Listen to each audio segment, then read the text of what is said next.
तो welcome back. एकदम नया वीडियो, नया सीरीज है। और 2000 बोर्ड 21 को देखते हुए 2021 बोर्ड को देखते हुए एक स्पेशल टाइप की सीरीज होगी। इसके अंदर हमें कुछ करना नहीं है, बस मैं जो प्रीवियस ईयर के क्वेश्चन कराऊंगा उससे आपने घर पे दोबारा प्रैक्टिस कर लेनी है। ठीक है? और जहां तक मैंने देखा है पिछले 2-3 साल में जितने भी एग्जाम में क्वेश्चन आते हैं और सारे प्रीवियस ईयर से उठाए हुए आते हैं। ठीक है, बिल्कुल डिटो, वैल्यूज तक भी चेंज नहीं होती है। ठीक, तो क्या पता वैल्यू चेंज हो जाए इस साल, तो दोबारा से नहीं क्वेश्चन को कर लेना। और एनसीईआरटी क्वेश्चन मैं साथ में करा ही रहा हूँ, तो इतना कर लोगे तो मैं नहीं समझता कि कहीं आपके 90 या 92 से कम आने वाले बोर्ड के फिजिक्स के पेपर में। ठीक है, फिजिक्स की तो गारंटी ले सकता हूँ मैं। ठीक, इसके सिवा बाकी सब्जेक्ट वो आपके ऊपर है, आपकी जिम्मेदारी है। ठीक, तो स्टार्ट करते हैं। First chapter electric charges and field. पढ़ते रखा होगा, थोड़ा बहुत कंसेप्ट आपको पते भी होंगे। या पहले थर्ड चैप्टर करते हैं, ज्यादा अच्छा रहेगा। पहले थर्ड चैप्टर करते हैं। क्या कह रहा है फर्स्ट क्वेश्चन, लगा दूंगा मैं क्वेश्चन यहाँ पे, आपको वहां से दिख जाएगा। एक ग्राफ दे रखा है, आईवी कैरेक्टरिस्टिक दे रखा है T1 T2। ठीक है जी, कोशिश करता हूँ कि क्वेश्चन मैं लगा दूं वहां पे और आपको दिख जाए तो अच्छी बात है। ये मेरा करंट I है और यहाँ पे मेरा वोल्टेज V है और इसका एक ग्राफ दे रखा है विद टेम्परेचर। ये ग्राफ दे रखा है। ठीक, तो हमें क्या बताना है इस क्वेश्चन के अंदर कि which of the two temperature is lower and why. इसमें से कौन से दो टेम्परेचर, ये T1 है ये T2 है, इसमें से कौन से दो टेम्परेचर लोअर है और क्यों है। इसमें से कौन से दो टेम्परेचर लोअर है और क्यों है, दिख रहा है वो उसमें कैमरे में। ठीक है जी, इसमें से कौन से दो टेम्परेचर, ये T1 है ये T2, इसमें से कौन से दो टेम्परेचर लोअर है और क्यों है। अच्छा जी, अगर आप देखो तो T1 की बात करूं मैं, अगर स्लोप की बात करूं, इसको मैं स्लोप 1 बोलता हूं, इसको मैं स्लोप 2 बोलता हूं। ठीक, तो अगर मैं स्लोप की बात करूं, T1 स्लोप की बात करूं, इसमें करंट की वैल्यू ज्यादा है। ये देखो ना, इसका स्लोप ज्यादा है, तो मैं कह सकता हूं slope 1 is greater then slope 2, है कि नहीं। स्लोप 1 ज्यादा है। अब स्लोप 1 ज्यादा है इसका मतलब क्या, कि उसके अंदर रेजिस्टेंस कम है, तभी तो करंट ज्यादा है। करंट ज्यादा कैसे है, उसके अंदर रेजिस्टेंस कम है कि नहीं।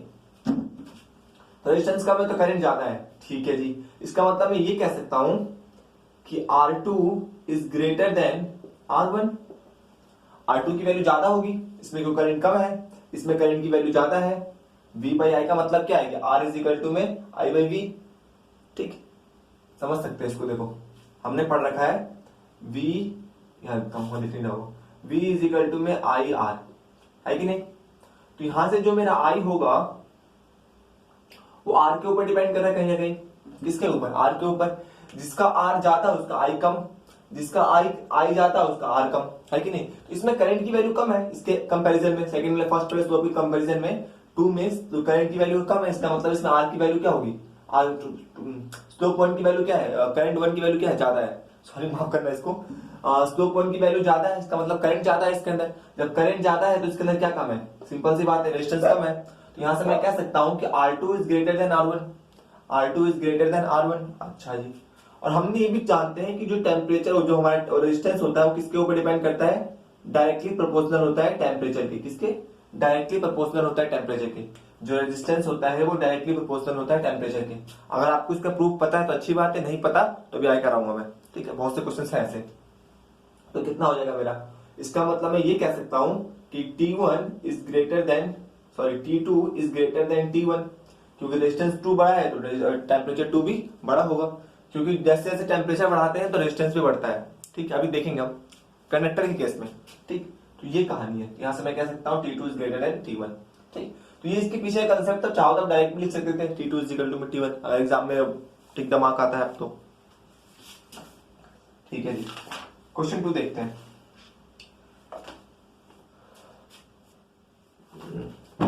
बताया था क्वेश्चन 2 क्या कह रहा है कि मेरे पास एक ग्राफ है I वर्सेस V का। किसका, I वर्सेस V का ग्राफ है, वो इस तरह का कुछ।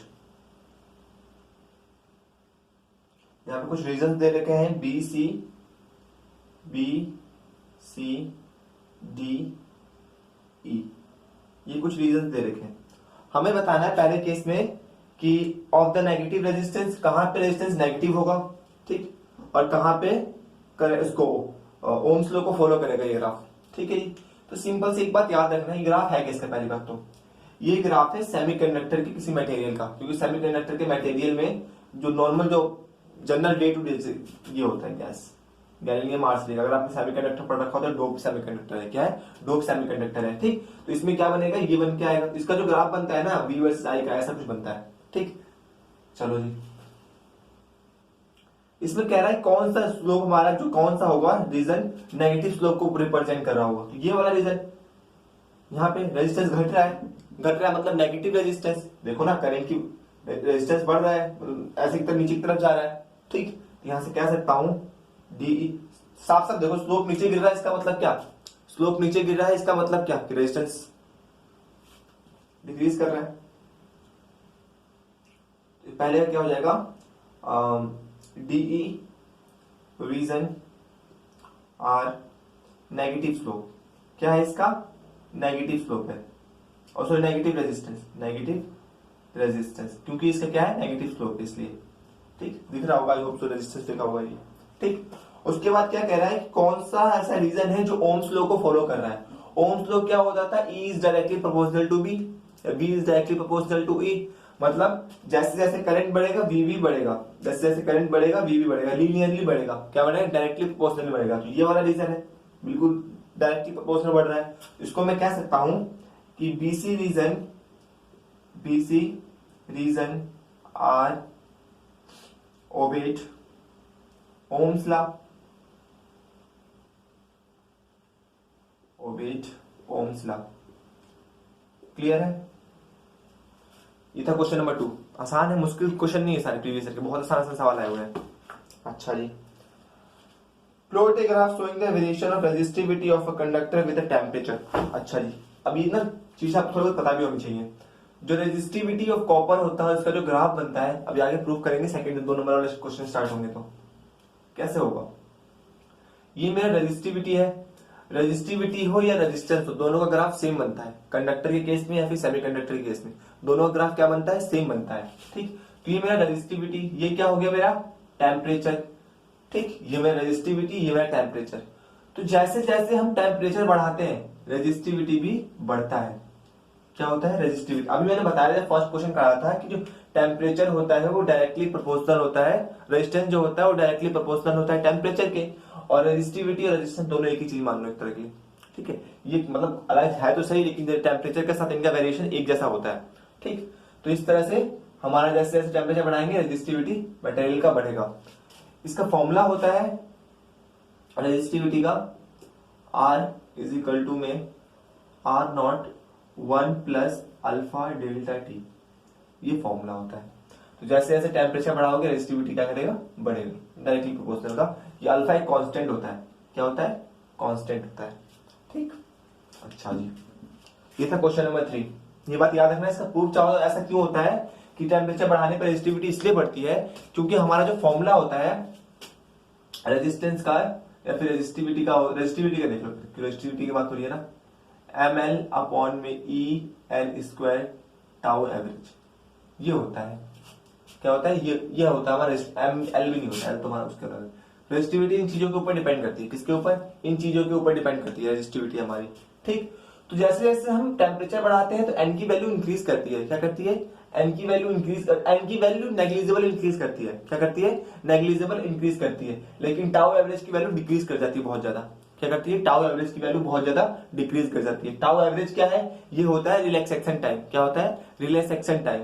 तो जब टेम्परेचर बढ़ता है तो जल्दी जल्दी कोलाइड होता है, जो वहां पर इलेक्ट्रॉन्स होते हैं उनमें कोलिजन बहुत जल्दी जल्दी होता है। इसकी वजह से क्या होता है, इसका जो रेजिस्टिविटी है वो बढ़ जाता है, क्योंकि इसकी वैल्यू डिक्रीज करती है, तो ये डिक्रीज करेगा तो वो बढ़ेगा। ठीक, तो ये रीजन होगा, रेजिस्टिव और रेजिस्टेंस का भी यही कारण है। ठीक, अच्छा जी, क्वेश्चन नंबर 4 देखते हैं। बहुत बेसिक से चलेंगे, आराम से करेंगे, थोड़ा टाइम लगेगा लेकिन टाइम भी बहुत हमारे पास है, तो आराम से सारे क्वेश्चन हो जाएंगे। हर संडे को एमसीक्यू क्वेश्चन करेंगे, राइट।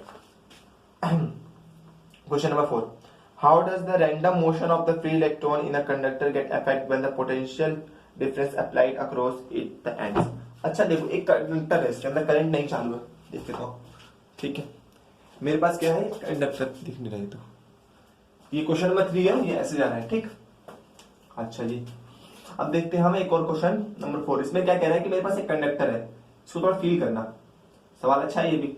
मेरे पास एक कंडक्टर है, इसके पास अभी कोई भी इलेक्ट्रिक फील्ड नहीं है, ऐसे रैंडम है ये। इसके अंदर क्या होंगे, बहुत सारे फ्री इलेक्ट्रॉन्स होंगे। क्या होंगे, बहुत सारे फ्री इलेक्ट्रॉन्स होते हैं कंडक्टर के पास, बहुत सारे फ्री इलेक्ट्रॉन्स। और इनका जो मोशन होता है ना, जैसे गैस के मॉलिक्यूल्स मोशन करते हैं ना, आगे पीछे जिगजैग मोशन, वैसे ही ये भी मॉलिक्यूल मोशंस करते हैं। कभी ये आगे जाएगा, इससे कोलाइड करके पीछे आएगा, ऐसे जाएगा, ऐसे जाएगा। तो जो इनका नेट मोशन आता है वो जीरो के इक्वल आता है। किसके इक्वल आता है, जो एवरेज मोशन आएगा सारे इलेक्ट्रॉन का, तो कितना आता है, जीरो के इक्वल आता है। तो इसीलिए स्टार्टिंग में किसी भी कंडक्टर के अंदर कोई करंट नहीं जाता है।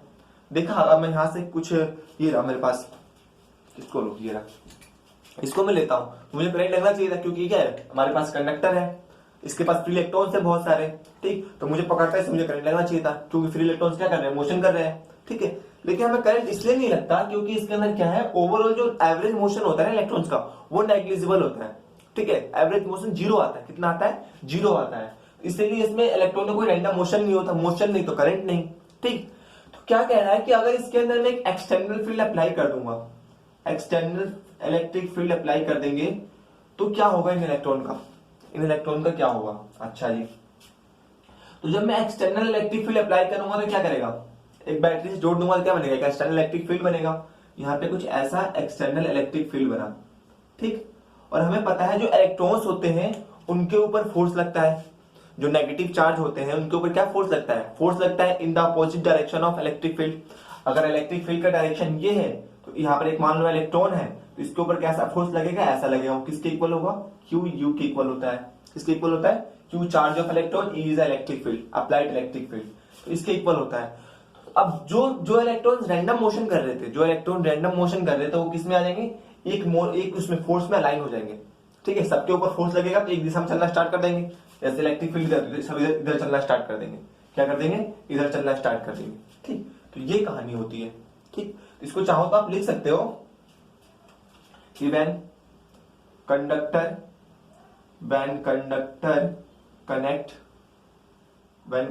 कनेक्ट टू डीसी सोर्स या फिर AC source, the external field is produce, external electric field is produce. अब वीडियो बीच में बंद हो जाए तो ऐड करूंगा, तो कोई प्रॉब्लम नहीं मुझे आप लोगों को, ठीक है। एक्सटर्नल इलेक्ट्रिक फील्ड, इसको मिटा दूं, चलो छोड़ दो, समझ जाना। एक्सटर्नल इलेक्ट्रिक फील्ड प्रोड्यूस, ठीक, due to electrons are in random motion, जो पहले रैंडम मोशन में थे, रैंडम मोशन एक्सपीरियंस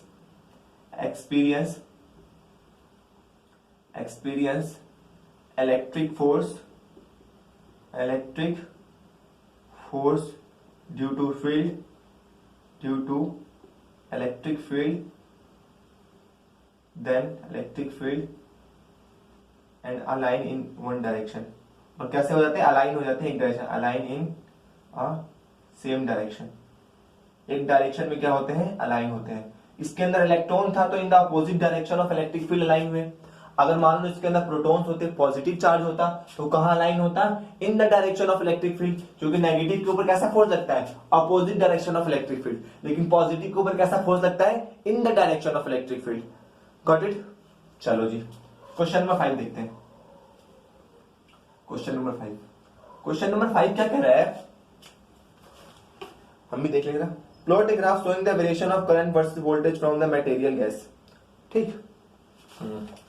अब देखो, ये देखो क्या है, गैस एक मटेरियल है। कैसा मटेरियल है, सेमीकंडक्टर है, डोप सेमीकंडक्टर है। क्या है, कैसा, दो तरह के सेमीकंडक्टर होते हैं, ठीक है। तो ये कैसा है, डोपिंग वाला सेमीकंडक्टर है, अगर आपने सेमीकंडक्टर चैप्टर पढ़ रखा होगा तो, ठीक। तो ये डोपिंग वाला सेमीकंडक्टर है। तो इसके लिए मुझे रेजिस्टेंस का बोला, रेजिस्टिविटी का बोला है, ठीक। Material current, plot of graph showing the variation of current versus voltage. Current versus voltage का मुझे ग्राफ बनाना है, ठीक। करंट के साथ वोल्टेज कैसे वेरी करेगा, तो ये मेरा आई, ये मेरा वी, ये मेरा आई, ये मेरा वी। तो जो सेमीकंडक्टर है, देखो ये था किसके लिए, कंडक्टर के लिए। किसके लिए ग्राफ था, कंडक्टर के लिए। अब सेमीकंडक्टर के लिए जो ग्राफ बनता है ना, आई वर्सेस वी का, वो ऐसा कुछ बनता है, अभी मैंने बताया भी था, ऐसा बनता है, ये रहा, ठीक। तो सेमीकंडक्टर के लिए जो आई वर्सेस वी का ग्राफ बनता है, वो समथिंग इस टाइप का बनता है, ठीक, क्लियर। अच्छा, ये ऐसा क्यों होता है? इसके पीछे अब जो चार्ज कैरियर्स होते हैं सेमीकंडक्टर के अंदर, वो होल्स एंड इलेक्ट्रॉन्स होते हैं, ठीक है। तो जैसे जैसे हम आई और वी बढ़ाते हैं तो इसमें क्या होता है, होल्स क्रिएट होते चले जाते हैं। तो सेमीकंडक्टर की बात है, इसको उसमें पढ़ेंगे। Question number 6, show the variation of resistivity of copper as a function of temperature in the graph. Show the variation of resistivity of a copper as a function of the temperature in the graph. अच्छा जी, अब copper क्या है आपको लोगों को पता होना चाहिए। कॉपर क्या है? कंडक्टर है। कॉपर क्या है? एक कंडक्टर है। तो मुझे क्या दिखाना है, तो जो रेजिस्टिविटी होता है वो एक फंक्शन ऑफ टेम्परेचर होता है। किसका होता है? Function of temperature. तो मैं कह रहा हूं जैसे जैसे टेम्परेचर बढ़ता है तो क्या होता है, रेजिस्टिविटी बढ़ती है। जैसे जैसे टेम्परेचर बढ़ता है तो क्या होगा, रेजिस्टिविटी बढ़ता है। क्यों कहानी है को बता रखी है मैंने, ठीक है। एम की वैल्यू नेग्लिजिबल डिक्रीज होती है कंडक्टर के केस में, लेकिन टाउ एवरेज की वैल्यू बहुत ज्यादा डिक्रीज कर जाती है, ठीक। इसलिए क्या होता है, ओवरऑल रेजिस्टिविटी बढ़ जाती है, ठीक। यहां से जो मेरा बनेगा ये ऐसा कुछ ग्राफ बन के आएगा, ठीक है। Function of time, function of temperature का। क्लियर है? अच्छा हाँ, शो करके भी दिखाना था कैसे करता है। तो रेजिस्टिविटी का फॉर्मूला लिख दो, रो इज इक्वल टू में एम अपॉन में E N square tau average, ये होता है। अब बोलो ये फॉर्मूला कहां से लिख रहे हो सर? तो ये फॉर्मूला मैं यहां से लिख रहा हूं। आपने पढ़ रखा है रो इज इक्वल टू में एल अपॉन में, ये तो पढ़ रखा होगा, ये तो बहुत पहले पढ़ रखा होगा। इस बात की अगर नहीं पढ़ रखा तो जिंदगी में कुछ नहीं किया, ठीक है। तो ये तो पढ़ रखा होगा। यहां से जो रो की वैल्यू आती है ना, वो देखो ये आर जो रेजिस्टेंस का फॉर्मूला बना था मैंने, ऐसे बनता था एम एल अपॉन में E N square tau average by A, ये बनता है। तो ये सारी वैल्यू तो कांस्टेंट होती है एक गिवन टेम्परेचर के ऊपर, एक गिवन मटेरियल के लिए, ठीक। एल और ए की वैल्यू वेरी कर सकती है, ठीक। इसलिए यहां से जो हमारा रो होता है वो इसकी इक्वल आता है एम अपॉन में E N square tau average. अच्छा, जैसे जैसे टेम्परेचर बढ़ाएंगे, on increasing temperature, on increasing temperature, तो जब टेम्परेचर इंक्रीज करेंगे तो क्या कहानी होगी, tau average will decrease, tau average will decrease, tau average क्या करेगा, डिक्रीज करेगा। क्यों करेगा? क्योंकि रिलैक्सेशन टाइम घटेगा। जब चीज गर्म करूंगा तो उसके अंदर एनर्जी ज्यादा होगी, थर्मल एनर्जी बहुत ज्यादा होगी, जिसकी वजह से वो जल्दी जल्दी कोलाइड करेगा इलेक्ट्रॉन्स आपस में। जब दो इलेक्ट्रॉन्स आपस में जल्दी जल्दी कोलाइड करते हैं तो उनका रिलैक्सेशन टाइम, ये टाउ एवरेज क्या है, रिलैक्सेशन टाइम, मतलब एक कोलिजन के बाद दूसरा कोलिजन होने में कितना टाइम लग रहा है, ठीक। तो उसको कहते हैं relaxation time, right. And N is negligible increases decreases increase sorry n is negligible increases, ठीक। ऐसी बात नहीं कि n इंक्रीज नहीं करता है, लेकिन कंडक्टर के केस में n कितना ही इंक्रीज कर लेगा यार। n क्या होता है, number of free electrons, free electron density, ठीक है। अब कंडक्टर के पास बहुत सारे फ्री इलेक्ट्रॉन्स हैं। अब तो एक बड़े से समुद्र में एक बाल्टी पानी डाल दोगे, क्या फर्क पड़ेगा, कुछ फर्क नहीं पड़ने वाला ना। तो वैसी कहानी है, इसके अंदर n इंक्रीज तो कर रहा है, लेकिन इसके पहले ही बहुत सारे फ्री इलेक्ट्रॉन्स हैं, उसमें दो तीन और बढ़ जाते तो क्या फर्क पड़ रहा है। लेकिन टाउ एवरेज बहुत ज्यादा डिक्रीज करता है, नेग्लिजिबल सॉरी कंसिडरेबल डिक्रीज करता है। तो इस तरह से 6 क्वेश्चन हो गए, आप इतना कीजिए। चल रहा है, ठीक है जी, नोट करो। 1 बेटाओ, पॉज करके नोट कर लो। चलो जी, तो ये हमने देखा क्वेश्चन नंबर 6 तक। मैं साथ साथ लिखाते चल रहा हूं तो नोट करते चलना, ये काफी इंपॉर्टेंट हो जाता है ये। और मैं क्वेश्चंस लगाऊंगा सारे हर क्वेश्चन से पहले मैं करा रहा हूं, उससे पहले मैं क्वेश्चंस लिखा दूंगा, तो आप वहां से स्क्रीन से पढ़ लेना पॉज करके वीडियो को, ठीक। अच्छा, अब देखते हैं question number 7। Define the terms of drift velocity of a charge carries in a conductor and write the relation with the current flowing through it. अब देखो ड्रिफ्ट वेलोसिटी क्या होता है। मैंने क्या बताया था अभी कि जो कंडक्टर होता है उसके अंदर इलेक्ट्रॉन्स क्या करते हैं, रैंडम मोशन करते हैं। स्टार्टिंग में क्या होता है, कोई इलेक्ट्रिक फील्ड नहीं होता, करंट क्या करते हैं, रैंडम मोशन, जिगजैग मोशन, ऐसे ऐसे जैसे मान लो ये इलेक्ट्रॉन है, ठीक है, तो कभी इधर जा रहा है, कभी इधर, कभी इधर, कभी कैसे ही मोशन कर रहा है, ठीक, क्योंकि फ्री इलेक्ट्रॉन से वो उस। लेकिन जब मैं उसके अंदर एक्सटर्नल इलेक्ट्रिक फील्ड अप्लाई कर देता हूं तो क्या करते हैं, एक डायरेक्शन में मोशन तो अभी भी ऐसे ऐसे करते हैं, इधर ये नहीं कि एकदम सीधा निकलते हैं, होते ऐसे ऐसे, लेकिन धीरे धीरे धीरे धीरे टकराते टकराते कूदते फांदते एक डायरेक्शन में तो आ जाते हैं, मतलब धीरे धीरे रास्ते पे तो आ ही जाते हैं, ये कह सकते हैं, ठीक। तो वो जिस स्पीड से चलते हैं ना इलेक्ट्रॉन, उनके एवरेज स्पीड को ही ड्रिफ्ट वेलोसिटी कहते हैं। समझ में नहीं आया कैसे? अब देखो, ये मेरा कंडक्टर है, क्या है, कंडक्टर, इसके अंदर इलेक्ट्रॉन जिगजैग मोशन कर रहे थे, ठीक, जिगजैग मोशन कर रहे थे। अब मैंने क्या किया, इसके अंदर एक्सटर्नल इलेक्ट्रिक फील्ड अप्लाई किया, तो जो इलेक्ट्रॉन जिगजैग मोशन कर रहे थे वो कूदते फांदते आगे तो आएंगे, इससे टकराएगा, थोड़ा सीधे जाएगा, मतलब कुल मिला के एक डायरेक्शन में आगे तो आएंगे, क्योंकि इनके ऊपर फोर्स लग रहा है। क्या लग रहा है? इनके ऊपर फोर्स। आप खुश? ठीक, तो इनके ऊपर लग रहा है फोर्स। क्या लग रहा है? फोर्स लग रहा है। इस फोर्स की वजह से ये थोड़े आगे तो आएंगे। क्या आएंगे? थोड़े से तो आगे आएंगे। ठीक, तो उस एवरेज स्पीड को कहते हैं हम ड्रिफ्ट वेलोसिटी। उस एवरेज वेलोसिटी को कहते हैं हम ड्रिफ्ट वेलोसिटी। इसको लिखेंगे कैसे? The average velocity of a conductor, the average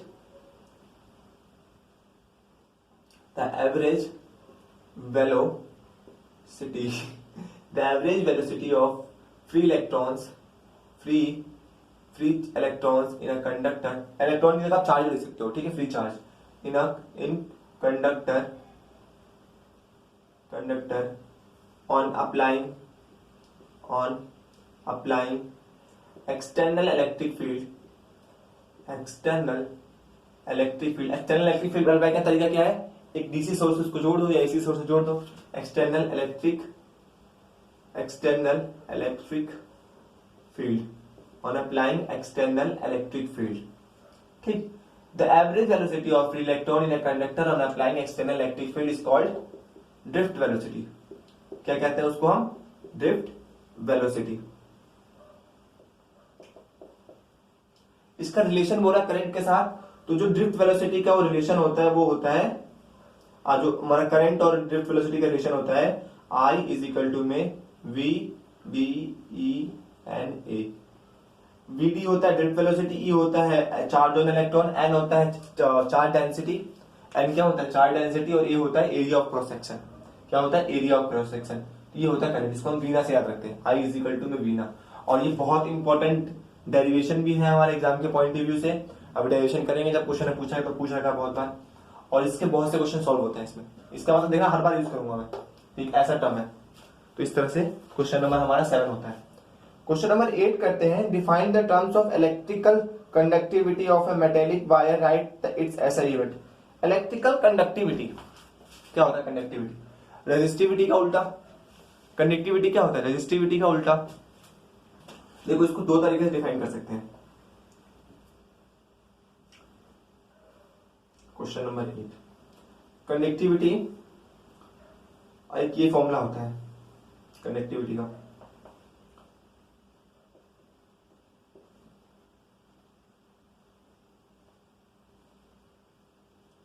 ये फॉर्मूला ये होता है, मैंने किससे रिप्रेजेंट करते हैं? सिग्मा से। किससे? कंडक्टिविटी किससे रिप्रेजेंट करते हैं? रेजिस्टिविटी को रो से, कंडक्टिविटी को सिग्मा से, सिग्मा से रिप्रेजेंट करते हैं। ठीक, मुझे क्या करना है? कनेक्टिविटी को डिफाइन करना है। तो कनेक्टिविटी को वैसे डिफाइन कर सकता हूं, कंडक्टिविटी इज इक्वल टू में जे अपॉन में ई। जे क्या है? करंट डेंसिटी, ठीक जी। और ई क्या है मेरा? Electric field.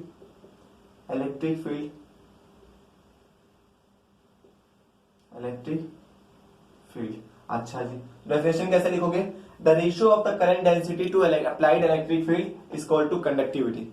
The ratio of the current density to applied electric field is called to conductivity of material।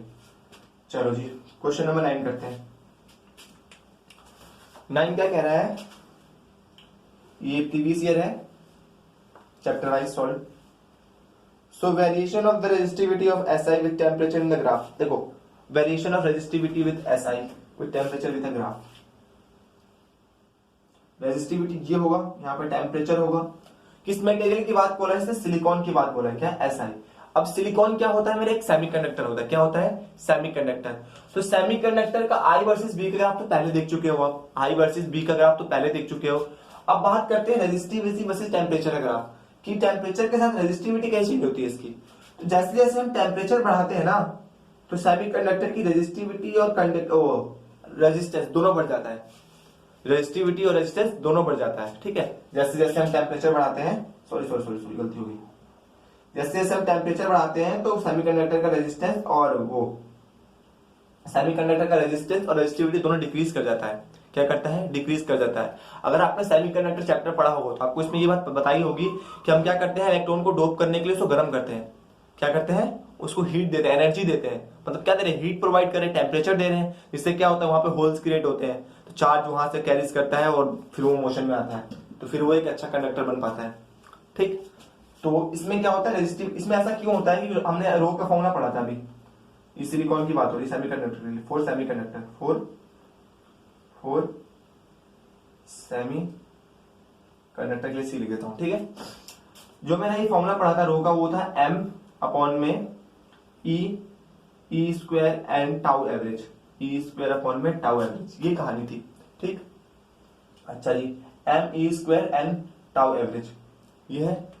तो जो मेरा m होता है और ई स्क्वायर होता है एन टाउ, एन की इसमें सेमीकंडक्टर के केस में जो मेरा एन होता है वो वेरियसली इंक्रीज करता है। ठीक है, बहुत ज्यादा इंक्रीज कर जाता है। क्यों? क्योंकि वहां पे होल्स क्रिएट होते हैं, इलेक्ट्रॉन कूद के बाहर जाता है, तो जहां से कूद के बाहर गया वहां पे पॉजिटिव डेंसिटी और जहां वो इलेक्ट्रॉन के ऊपर नेगेटिव होता है। तो पहले इलेक्ट्रॉन था तो वहां पे एक चार्ज था, अब यहाँ पे दो चार्ज, एक पॉजिटिव एक नेगेटिव, तो करंट ज्यादा बनेगा, तो इसका मतलब रेजिस्टेंस कम होगा।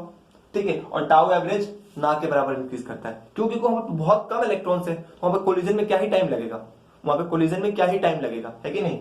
तो एन इंक्रीज कर जाता है और बहुत ज्यादा इंक्रीज करता है। ठीक, तो इस तरह से इसका ग्राफ होता है। देख लो चल रहा है, अभी तक तो चल रहा है 26 मिनट का हो चुका है। क्वेश्चन नंबर 10 देखते हैं क्या है क्वेश्चन में। अभी हम सारे 1 मार्कर कर रहे हैं, क्या कर रहे हैं 1 मार्कर, 2 मार्कर थोड़े से इंटरेस्टिंग है। तो क्वेश्चन नंबर 10 क्या कह रहा है कि define the terms of mobility of charge carries in a conductor, right it's SI unit. अच्छा सवाल है, मोबिलिटी सब कुछ पढ़ते हैं हम लोग, ये हमारा छूट जाता है topic, mobility mobility mobility mobility होता है। ठीक, मोबिलिटी मतलब क्या होता है कि जो हमारे इलेक्ट्रॉन्स होते हैं, जो मेरे चार्ज हैं या ड्रिफ्ट वेलोसिटी जो इलेक्ट्रॉन का, वो अप्लाइड एक्सटर्नल इलेक्ट्रिक फील्ड के रिस्पेक्ट में कितना, मतलब इसी का फील्ड समझो, ये रहा, यहाँ इलेक्ट्रॉन किस पोजीशन चल रहा है, ड्रिफ्ट वेलोसिटी चल रहा है, किससे, इनका स्पीड क्या है, ड्रिफ्ट वेलोसिटी से चल रहा है।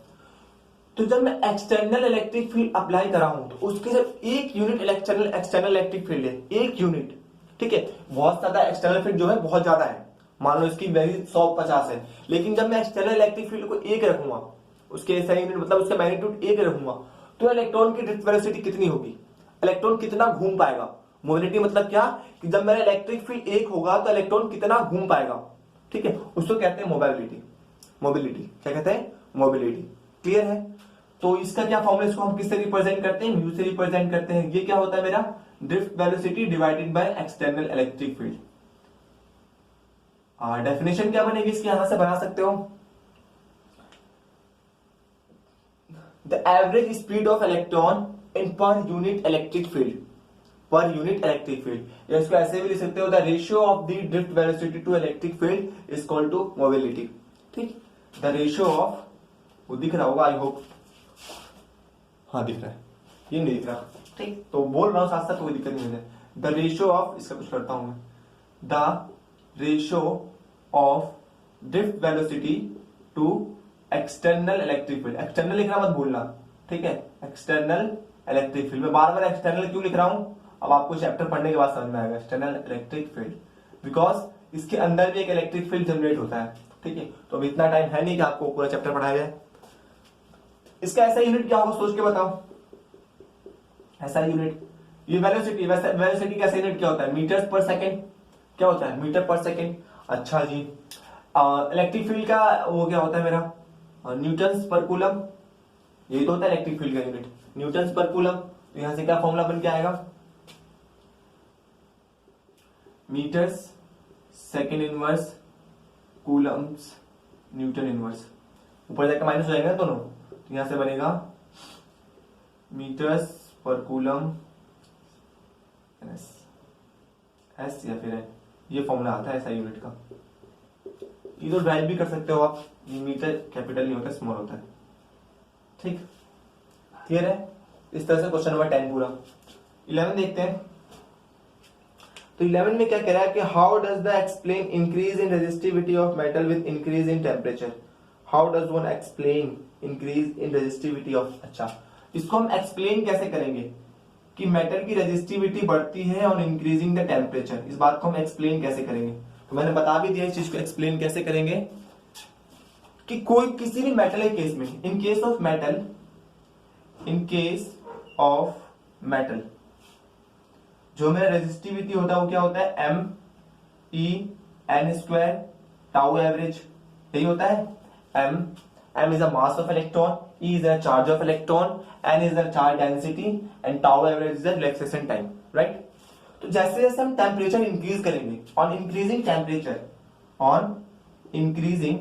टेम्परेचर, तो जब मैं जैसे जैसे टेम्परेचर इंक्रीज करूंगा तो tau average will decrease, tau average will decreases, tau average क्या करेगा, डिक्रीज करेगा। And N is negligible increase, negligible, N is negligible increases, ठीक है। इसलिए क्या कहता है, overall resistivity will increase. I hope so समझ में आ रहा होगा। ओवरऑल यहां से ऊपर दिखा दिया मैंने, नेग्लिजिबल इंक्रीज इसके साथ है ये, ठीक है। Negligible increase, overall tau average will decrease, ठीक, क्लियर है। ओवरऑल रेजिस्टिविटी विल इंक्रीज, ये वाला साइन इंक्रीज के लिए, नीचे वाला साइन डिक्रीज का है, ठीक है। टाइम बचाने के लिए मैं लिख सकता हूँ इस चीज को, आप मत लिखिएगा, ठीक, क्योंकि इसके लिए आप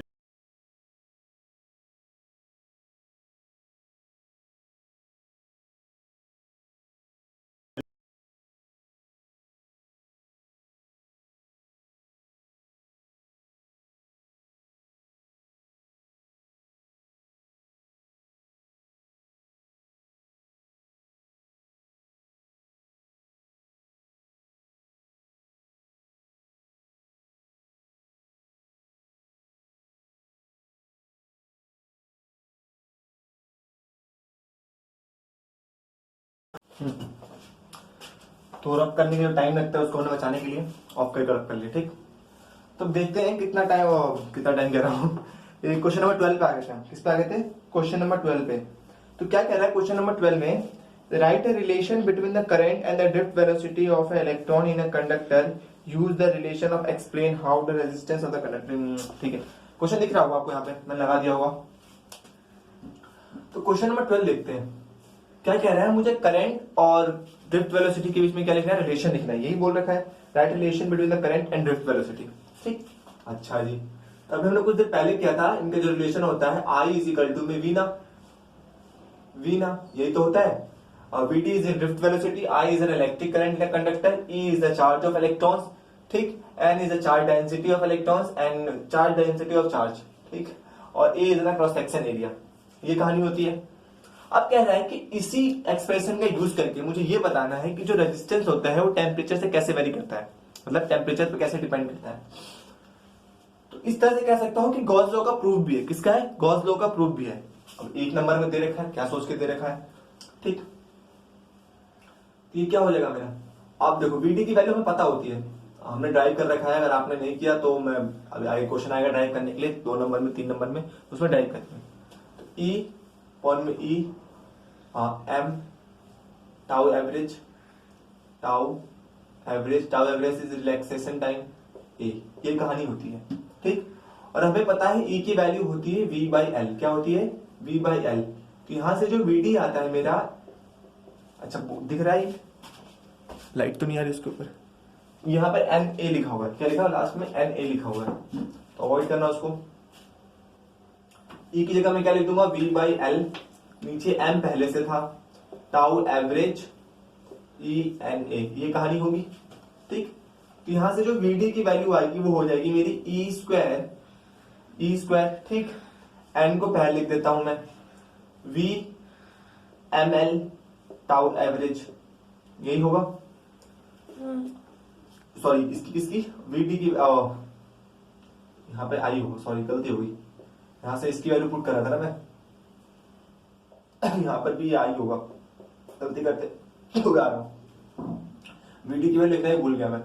जो VD होता है वो मेरा होता है ई अपॉन में M टाउ एवरेज, ये कहानी होती है, ठीक। अच्छा आगे चलते हैं, इसको और सॉल्व करते हैं। ये L होगा, सॉरी, और ये I, यहां से मैं I को इधर भेजूंगा, बाकी सबको इधर ले जाऊंगा। यहां से क्या होगा, ML डिवाइड में, तेरे रखे मल्टीप्लाई में, ठीक। यहां पे ये सारे मल्टीप्लाई में, तेरे रखे डिवाइड में, तो e square n tau average, V को ही छोड़ दूंगा मैं, V बाई आई, ये कहानी होगी। ठीक, ये कौन सा टर्म है? V बाई आई क्या होता है? R के बराबर होता है, बहुत पहले पढ़ रखा हमने बचपन में। तो ml अपॉन में E square n tau average by R। ठीक, अब सिंपल सी बात है, जैसे जैसे टेम्परेचर बढ़ेगा टाउ एवरेज की वैल्यू डिक्रीज करेगी। On increasing temperature tau average will decrease. Tau average क्या करेगा? Decrease. And n will increase overall resistance जो होगा, overall resistance in case of conductor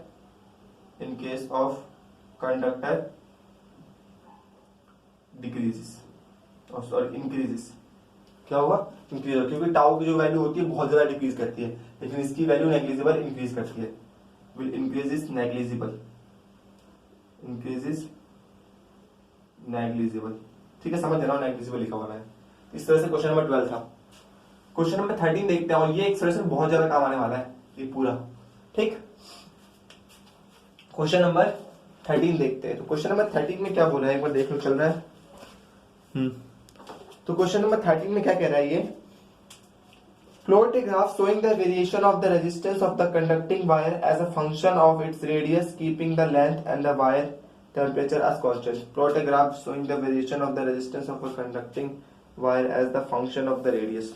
अच्छा सवाल है, क्या है? बहुत अच्छा सवाल है। देखो, रेजिस्टेंस क्या होता है? रो एल अपॉन में ए, ये होता है। यहाँ पे रेडियस की बात कर रहा है। क्या बात कर रहा है? रेडियस की बात कर रहा है। तो जब वो रेडियस की बात करेगा, इसका मतलब कोई सर्कुलर है, कोई सर्कुलर कंडक्टर है, या फिर सिलेंड्रिकल कंडक्टर है ना? या तो सर्कुलर होगा, या फिर सिलेंड्रिकल होगा, या फिर स्फेरिकल होगा। रेडियस इन चीजों में होता है। तो यहां से जो रेजिस्टेंस बन के आएगा मेरा, क्या आएगा? रो एल अपॉन में पाई आर स्क्वायर। क्या आएगा? Pi R square. मैंने पाई आर स्क्वायर क्यों लिया? क्योंकि जो क्रॉस सेक्शन एरिया होता है, क्रॉस सेक्शन एरिया, वो पाई आर स्क्वायर होता है सिलेंडर के केस में, सर्कल के केस में। तो मैं सिलेंडर मान के सॉल्व कर रहा हूँ। क्या मान के सॉल्व कर रहा हूँ? सिलेंडर मान के, या फिर सर्कल मान के सॉल्व कर रहा हूँ। ठीक है, एक वायर मान के रहा हूँ, सिलेंड्रिकल वायर बोल भी रखा हुआ है क्वेश्चन में से। Plot showing the variation of the resistance of the conducting wire. Wire कैसा होता है? सिलेंड्रिकल होता है। ठीक, अच्छा जी, अब देखो प्लॉट कर सकते हैं किसके, मान लो एक गिवन एक वायर हो गया, तो गिवन वायर के लिए टेम्परेचर सेम रहा, तो लेंथ भी सेम, पाई तो सेम होता है, रो भी सेम, अगर टेम्परेचर सेम रहा तो। ठीक, तो आर किसके डायरेक्टली प्रोपोर्शनल हो जाएगा? रेडियस के। किसके? रेडियस के। इसका जो ग्राफ बन के आएगा, बताओ कैसा बन के आएगा? यू बन के आएगा इनवर्सली प्रोपोर्शनल में। ये क्या है? रेजिस्टेंस अपॉन में आर स्क्वायर, आर का ग्राफ। ये तो ये मेरा क्या है? रेजिस्टेंस अपॉन में ये क्या है मेरा? Radius. Done. Now proceed for the question number 14। क्या कह रहा है कि two materials SI and copper. Important, बहुत इंपॉर्टेंट सवाल है इसको। ठीक है, इसको इंपॉर्टेंट डाल के कॉपी में नोट कर लेना। इसको आ गया, पेपर में आ गया। ठीक, तो क्या कह रहा है? Two materials of SI and copper are cooled at the 60 kelvin and 300 kelvin and 60 kelvin. What will be the effect on their resistivity? देखो, दो मटेरियल्स है मेरे पास, सिलिकॉन है और कॉपर है। इसको 300 केल्विन पे गर्म किया जाता है, कूल ठंडा किया जाता है। इसको 60 केल्विन पे ठंडा किया जाता है। ठीक, ये क्या है? कंडक्टर है। क्या है? कॉपर क्या होता है? कंडक्टर होता है। और सिलिकॉन क्या होता है? सेमीकंडक्टर होता है। सेमीकंडक्टर, जो हमारे मोबाइल बनते हैं सेमीकंडक्टर के बनते हैं। ठीक, टीवी होते हैं सेमीकंडक्टर के बनते हैं। तो ये क्या है? सेमीकंडक्टर है। कहां चले गए? What will be the effect on their resistivity? तो इनके रेजिस्टिविटी पे क्या इफेक्ट पड़ेगा? इनके रेजिस्टिविटी पे क्या इफेक्ट पड़ेगा? अच्छा जी, इसमें क्या कर रहा हूं मैं? कूल कर रहा हूं, ठंडा कर रहा हूं, 300 to 60 केल्विन। अच्छा जी, इसको देखो, इसको 300 कूल नहीं किया जा रहा। कूल एक मेरे पास सेमीकंडक्टर था, एक कॉपर था। इसको 300 केल्विन से कहां पे ले आया गया? 60 केल्विन पे ले आया, मतलब ठंडा करके इसको 60 केल्विन पे ले आया गया। तो क्या हुआ? टेम्परेचर डिक्रीज किया है। क्या हुआ? टेम्परेचर डिक्रीज किया है। तो इन case of SI temperature decrease हुआ है, तो रेजिस्टिविटी क्या होगा? टेम्परेचर इंक्रीज करने पे क्या होता है? सेमीकंडक्टर में अगर टेम्परेचर इंक्रीज करते हैं तो क्या होता है? कंडक्टिविटी बढ़ती है, तो रेजिस्टिविटी घटती है, रेजिस्टेंस घटता है। मैं इसको लिख देता हूं। इन case of semi SI on increasing on decreasing temperature, क्योंकि टेम्परेचर क्या कर रहे हैं, डिक्रीज कर रहे हैं, ऑन डिक्रीजिंग ही नहीं आएगा, on decreasing temperature resistance will increases,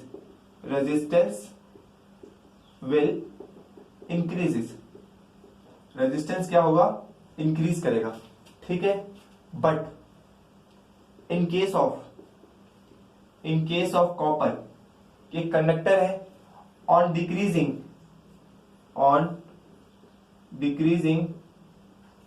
what, on decreasing temperature resistance also decrease,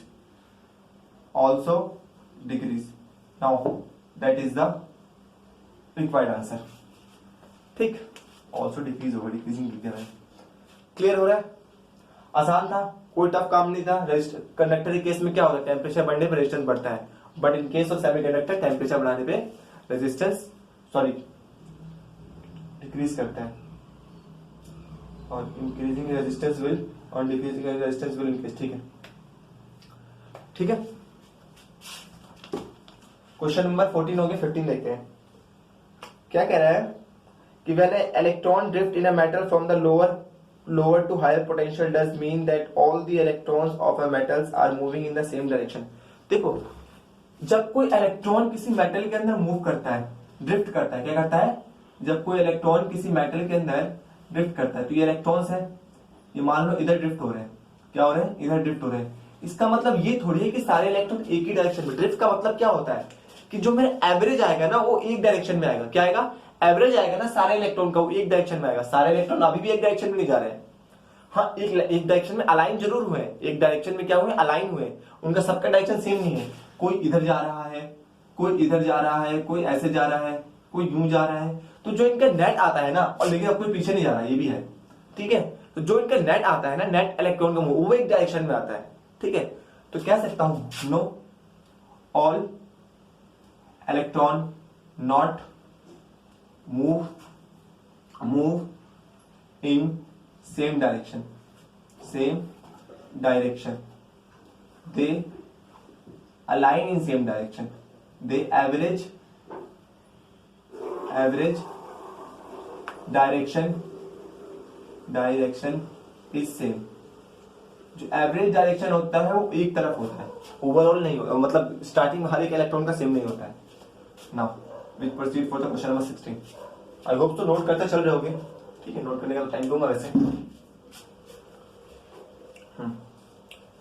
question number 16 पे आ चुके हैं हम, बस ज्यादा क्वेश्चन नहीं बचे हैं आज के लिए, इस वीडियो में थोड़े ही क्वेश्चन करेंगे, एक 1 मार्कर सारे कर लेंगे कल, अभी 2 मार्क्स देख लेंगे, फिर 3 मार्कर और फिर 5 मार्कर, ऐसे ऐसे आगे बढ़ेंगे, ठीक। तो क्या था मैं क्वेश्चन नंबर, बहुत क्वेश्चन है, 22-16 पे पहुंचे अभी। Show a graph to variation of resistivity with temperature of a typical semiconductor. एक टिपिकल सेमीकंडक्टर के लिए रेजिस्टिविटी और टेम्परेचर का मुझे क्या बनाना है। अब देखो यहाँ पे रेजिस्टिविटी भी हो सकता है, रेजिस्टेंस, दोनों के लिए ग्राफ सेम बनता है। पेपर में रेजिस्टेंस पूछे तो घबराना मत। तो इसके लिए जो ग्राफ बनता है मेरा कैसा बनता है, टेम्परेचर के साथ इंक्रीज करता है, क्या करता है, टेम्परेचर के साथ रेजिस्टिविटी डिक्रीज करता है। बार बार गलती बोल रहा हूं मैं, टेम्परेचर के साथ रेजिस्टिविटी डिक्रीज करता है। जैसे जैसे टेम्परेचर बढ़ेगा रेजिस्टिविटी, ग्राफ थोड़ा सा इतना स्लाइटली नहीं बढ़ता है, ये ऐसे बढ़ता है, ठीक। टेम्परेचर के साथ क्या होता है, रेजिस्टिविटी डिक्रीज करता है, क्लियर है। सेमीकंडक्टर केस में, कंडक्टर केस में इंक्रीज करता है, क्लियर हो रहा होगा। चलिए जी, तभी तो गर्म होता है तो हमारे घर के बाहर जल जाते हैं, आगे से तो लगती है, ठीक। 17 पे पहुंचते हैं, एक हीटिंग इफेक्ट भी होता है, वो तो बाद में पढ़ेंगे। 2 wires of equal length of one copper and other of मैग्नीन have the same resistance, which is a thicker. बहुत इंपॉर्टेंट क्वेश्चन है, 1 सेकंड में कह रहा हूं, बहुत इंपॉर्टेंट क्वेश्चन है। 2 वायर्स है मेरे पास, 2 wires of equal length, one of copper and other is a मैग्नीन, have the same resistance which is thicker. देखो मेरे पास एक कॉपर का वायर है और एक मैग्नीन का वायर है, दोनों क्या है, कंडक्टर है। एक अलॉय है, मैग्नीन क्या होता है, अलॉय होता है, और कॉपर क्या होता है, कंडक्टर होता है, ठीक। दोनों का रेजिस्टेंस क्या है, सेम है। Resistance of copper is equal to में resistance of manganin, resistance of copper is equal to में रेजिस्टेंस ऑफ मैग्नीन। तो रेजिस्टेंस ऑफ कॉपर क्या होगा, resistance of copper, resistivity of copper, तो मैं यहां लाइन लिख देता हूं, रेजिस्टिविटी सुबह के बज रहे हैं अभी 6 क्या अराउंड, इस टाइम 6 के अराउंड हो रहा है और सफाई होती है, सिंपल सी बात है। ठीक, तो रेजिस्टिविटी और लेंथ अपॉन में एरिया, लेंथ किसका, कंडक्टर का, और सॉरी कॉपर का, और एरिया किसका होगा, कॉपर का। बोला इसमें से कौन सा थिकर है, वो तो देखेंगे बात की बात। और यहाँ पे रेजिस्टिविटी ऑफ मैग्नीन, लेंथ अपॉन में एरिया ऑफ मैग्नीन, यही तो होगा, एरिया ऑफ मैग्नीन। दोनों का लेंथ बोल रखा है इक्वल है, क्या बोल रखा है, दोनों वायर का लेंथ इक्वल है, तो यहां से ये तो कट जाएगा। ठीक है, तो यहां से आएगा resistivity of copper is equal to में area of copper is equal to में रेजिस्टिविटी ऑफ मैग्नीन अपॉन में एरिया ऑफ मैग्नीन। ठीक, होगा नहीं होगा, इसको इधर लेके आओ, रेजिस्टिविटी ऑफ कॉपर अपॉन में resistivity of manganin is equal to में area of copper divided by area of manganin. लिख सकता हूं उस चीज को, मैं ऐसे लिख सकता हूं ना, थोड़ा सा कर लो ये वाला रब कर लो, थोड़ा सा स्क्रीनशॉट ले लो, या फिर नोट करना है तो नोट कर लो, करो। चलो देखते हैं, थोड़ा सा इधर देखते हैं। ये था। अब हमें पता है जो कॉपर का जो मेरा रेजिस्टिविटी होता है डायरेक्टली प्रोपोर्शनल टू किसके होता है, एरिया के होता है। साफ साफ दिख रहा है, रेजिस्टिविटी डायरेक्टली प्रोपोर्शनल एरिया के। और हमें पता है कॉपर की रेजिस्टिविटी जो होती है बहुत कम होती है, कॉपर की रेजिस्टिविटी बहुत कम होती है एज कंपेयर टू मैग्नीन की रेजिस्टिविटी बहुत ज्यादा होती है। जब इसकी रेजिस्टिविटी कम तो क्या होगा, सोच के बता, जब इसकी रेजिस्टिविटी कम तो एरिया ज्यादा होगा। ठीक, यहां से मैं कह सकता हूं area of copper is greater than the area of manganin. ठीक, area of copper is greater than the area of manganin. खुद सोच के देखो ना, जब यहां से डिवाइड में करूंगा इसकी वैल्यू ओवरऑल कम तो ओवरऑल इसकी वैल्यू ज्यादा, वैसे उल्टा हो गया। ठीक, ये होगा। ठीक, जिसकी रेजिस्टिविटी ज्यादा उसकी एरिया भी ज्यादा, क्योंकि डायरेक्टली प्रोपोर्शनल का सवाल बन रहा है ना। ठीक, नोट करो, मिटाओ, आगे करो। चल रहा है कैमरा? जी बिल्कुल चल रहा है। आगे देखते हैं। आई होप तो नोट कर लिया होगा पॉज करके, नहीं किया तो पीछे जाके पॉज करके नोट कर लो, क्योंकि जब तक खुद से नहीं करोगे तो यहाँ पे वीडियो देख के आप सिर्फ टाइम खराब कर रहे हो। ठीक, आपको दिखा रहे हो घर वालों को पढ़ना, अदरवाइज वो पढ़ना नहीं होता है। तो खुद से इन क्वेश्चन को दोबारा से नहीं करोगे, अगर एक बार कर लोगे तो आपके दिलो दिमाग में बैठ जाएगा ये, और एक बार दिलो दिमाग में बैठ गया फिर तो मजा आ जाता है। अच्छा जी, वो shoot define the resistivity of a conductor at its SI unit. Resistivity of conductor को डिफाइन करना है, कैसे होगा? क्वेश्चन नंबर कितना है ये? Resistivity of, define the, question number कौन सा था? 18 है। Define the resistivity of a conductor. तो देखो रेजिस्टेंस क्या होता है, रो एल अपॉन में ए, ये होता है। तो यहां से रेजिस्टिविटी क्या आएगा, रेजिस्टेंस ए अपॉन में एल, ये होगा। तो इसको कैसे डिफाइन कर सकता हूं? Resistivity of a conductor, resistivity of a conductor is equal to, resistivity of a conductor is equal to resistance of conductor, equal to resistance of conductor when what, when area and length is unit। जब area और length unit होगा तो किसके equal हो जाएगा? ये 1 unit का मतलब 1 तो आर के बराबर। सबसे आसान तरीका डेफिनेशन लिखने का, मैंने आज तक जो जितना मैंने फिजिक्स देखा है। ठीक, मजा बहुत आता है फिजिक्स में, एक बार फील्ड लेकर पढ़ो, बहुत मजा आएगा। अब आते हैं क्वेश्चन नंबर 19 के ऊपर। ए वायर ऑफ रेजिस्टेंस 8 ओम। मेरे पास क्या है, बहुत अच्छा सवाल है।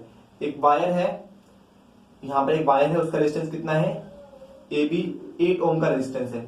इसको मोड़ के मैंने क्या बना दिया, सर्कुलर वायर बना दिया। क्या बना दिया? सर्कुलर शेप, बेंड करके सर्कुलर शेप में बना दिया। ठीक, form a circle, what is the effective resistance between the A and B. A और बी के बीच में आप कितना रेजिस्टेंस है? तो ये क्वेश्चन ना आपको करा होना चाहिए, तभी कर पाओगे इस क्वेश्चन को आप। तो जब भी हम इसको बैंड करेंगे, एक वायर को जब भी हम गोला बना देंगे, ठीक है, उसका रेजिस्टेंस होता है ना हाफ बढ़ जाता है। क्या होता है? हाफ बढ़ जाता है, मतलब इधर 4 ओम हो गया और इधर 4 ओम हो गया। ठीक, अगर हम एक अच्छा सर्कल बनाते हैं तो आइडेंटिकल सर्कल, ठीक, तो इधर 4 ओम इधर 4 ओम हो जाएगा। ठीक, अब दोनों किस केस में, यहां से देखो, ये वाले मेरे होंगे, इसके एंड बताना है, तो दोनों पैरेलल में है। किसमें? पैरेलल में है। तो वैसे टॉपिक कट गया है और इस साल के बोर्ड से, लेकिन फिर भी कर लो एक बार। तो पैरेलल में कैसे रेजिस्टेंस निकालते हैं? R net is equal to में 1/4 प्लस 1/4, यही होता है। इज 2/4, इस कम्स टू बी 1/2, तो आर नेट कितना आएगा यहाँ से 2 ओम। इजी था, ठीक। बस ये बात आपको याद होना, बहुत केसेस में आपको ऐसे सवाल मिलेंगे। इस साल तो सारी किस्म का आया, अच्छा इंपॉर्टेंट क्वेश्चन था ये, इस साल आया था, बच्चे परेशान हुए थे उससे। हाँ जी, क्वेश्चन नंबर देखते हैं 2010 का ये। Two conducting wires X and Y at the same diameter but in the different materials are joined in the series across a battery.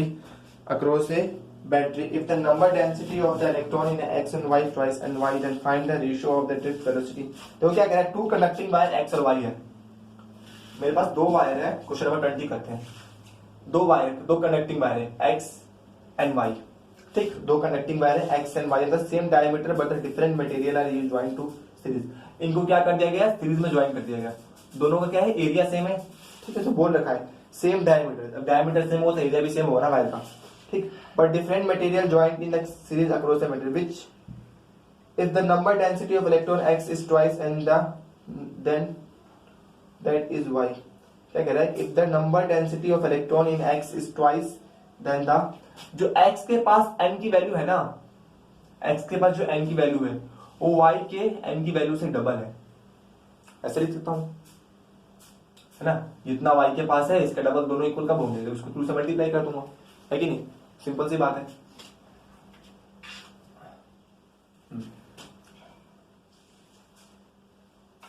नहीं ये ऐसे होगा, जितना y के पास है उसका डबल इसके पास है, ठीक। Then find the ratio of the drift velocity in the two wires. तो हमें ड्रिफ्ट वेलोसिटी का रेशियो बताना है। क्या बताना है, ड्रिफ्ट वेलोसिटी का रेशियो बताना है। अच्छा जी, इस केस में ड्रिफ्ट वेलोसिटी क्या होगा, एक्स वाले केस में, वायर केस में ड्रिफ्ट वेलोसिटी क्या होगा, vd इज इक्वल टू, क्या बताया था मैंने, ई अपॉन में m, ये बताया था ड्रिफ्ट वेलोसिटी। तो drift velocity in case of x E V by m, lx बोल सकता हूं, लेंथ ऑफ x, ठीक। तो we D X is equal to में ई वी एम, एल की वैल्यू से मतलब भी नहीं, हमें एन चाहिए, एन का टर्म इसको उससे करना पड़ेगा, इससे नहीं होगा ये, इसको करना पड़ेगा हमें इस फॉर्मूले से। चलो जी, आई इज इक्वल टू में वी ना, ठीक। तो यहां से आई इज इक्वल टू में ई N X by A is equal to में वी डी, ठीक। तो यहां से मेरा आई हो जाएगा ई एन, इसको मैं 2ny लिख दूं, बात तो लिख सकता हूं, क्रॉस सेक्शन एरिया सेम है, वी डी अपॉन में एक्स। और यहां से क्या हो जाएगा मेरा, वी डी के वाई के केस में, वी डी वाई के केस में आई अपॉन में करंट सेम है, ई एन वाई ए, यही होगा, टाउ एवरेज छूट रहा है, ठीक तो है।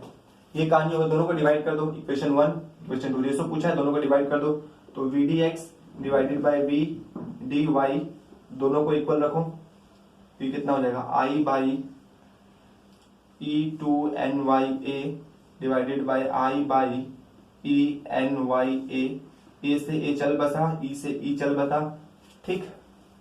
आई से आई चल बसा तो कितना आ जाएगा मेरा, ये y से y चल बसा, तो कितना आ जाएगा 1/2, सब कट गया। नहीं समझा तो अपने आप से अच्छे सॉल्व करके देख सकते हो, ठीक। तो vd बाई vd का जो रेशो आएगा, vdx बाई vdy का जो रेशो आएगा मेरा, वो कितना आएगा, 1:2 का आएगा।